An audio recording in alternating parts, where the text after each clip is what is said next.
بسم اللہ الرحمن الرحیم۔ عزیز طلبہ، امید ہے مزاج بخیر ہوں گے۔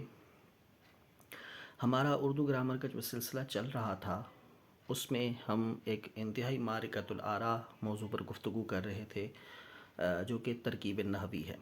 ہم نے جملہ اسمیہ فعلیہ کو سمجھا، پھر اس کے بعد ترکیب نحوی کیا ہوتی ہے، تختی کیا ہوتی ہے، اس کے اصول کیا ہوتے، اس پر تفصیلی ہماری بات چیت ہوئی۔ پھر اس سے پہلے جو سبق گزرا ہے، آخری سبق جو ہم نے دیکھا تھا، اس میں ہم نے جملہ فعلیہ کی 4 جملوں کی ترکیبیں ہم نے سمجھی۔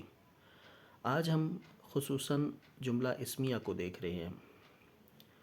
جملہ اسمیہ کو انگریزی میں نومینل سینٹنس کہا جاتا ہے۔ تعریف اس کی آپ کو پتہ ہے کہ مسند الیہ میں تو اسم ہوتا ہے اور مسند میں بھی اسم ہوتا ہے، یعنی اس کے دونوں حصوں میں، مسند الیہ اور مسند دونوں میں اسم ہوتا ہے، اس لیے اس کو جملہ اسمیہ کہا جاتا ہے۔ اچھا، 2 جملے ہم نے لکھے ہیں جی سامنے، ان میں ایک جملہ جو مرکب کے ساتھ آیا ہے اس کی بھی ترکیب ہم کریں گے، اور دوسرا بنا مرکب کے، اس کی بھی ترکیب ہم کریں گے۔ اور اجزائے ترکیبی آپ کو پتہ ہے، جملہ اسمیہ کے اجزائے ترکیبی 3 ہوتے ہیں: مبتدا، خبر اور فعل ناقص۔ تو پہلا جملہ ہم دیکھتے ہیں، عمران اداس ہے۔ پہلا جملہ، عمران اسم ہے جیسا کہ تعریف سے آپ کو پتہ ہے، اور دوسرے حصے میں بھی دونوں اسماء ہیں، تو پتہ چلا جملہ اسمیہ ہے۔ اس کے بعد ہم اصول کے مطابق چلیں گے۔ عمران مرکب نہیں ہے، لہٰذا ہم اجزائے ترکیبی کی جانب جائیں گے۔ اجزائے ترکیبی، یہ مبتدا بن رہا ہے، مبتدا کے بعد جملے کی حیثیت سے یہ مسند الیہ بن رہا ہے، اور دوسری طرف اداس مرکب نہیں ہے، مفرد ہے، خبر بن رہا ہے فعل ناقص بن رہا ہے۔ تو یہ خبر اور فعل ناقص مل کر مسند، اور پھر جملہ اسمیہ خبریہ۔ دوسرا جملہ دیکھیں، دوسرے جملے میں پاکستان اسلامی ملک ہے۔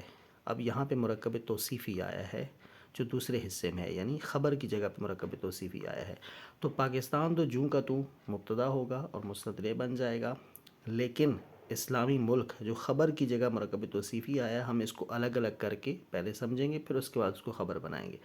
جیسے اسلامی ملک، تو آپ کو پتہ ہے کہ اردو طرز کے اندر جب مرکب توصیفی آتا ہے تو اس میں موصوف بعد میں ہوتا ہے اور صفت پہلے آتی ہے، تو یہاں پہ صفت اسلامی ہے اور موصوف ملک ہے، تو یہ مرکب توصیفی بن کے خبر بن رہا ہے فعل ناقص ہے، تو یہ خبر اور فعل ناقص دونوں مل کے مسند بن رہے ہیں، مسند الیہ اور مسند جملہ اسمیہ خبریہ۔ امید ہے کہ آج کا سبق آپ کو سمجھ میں آیا ہوگا۔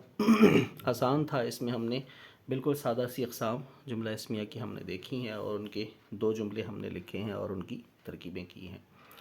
اگر آپ کا کوئی بھی سوال ہو کسی بھی قسم کا، تو آپ کمنٹ سیکشن میں پوچھ سکتے ہیں یا ہمیں میسج کر سکتے ہیں۔ ہمارا جو فیس بک پیج ہے وہاں پہ واٹس ایپ نمبر بھی مینشن ہے، اس کے ذریعے آپ ہم سے رابطہ کر سکتے ہیں۔ سلامت رہیں، شاد رہیں۔ اگر چینل کو سبسکرائب نہیں کیا تو خود بھی سبسکرائب کریں اور اپنے دوستوں کے ساتھ بھی اس کو شیئر کریں۔ جزاک اللہ جی، بہت شکریہ۔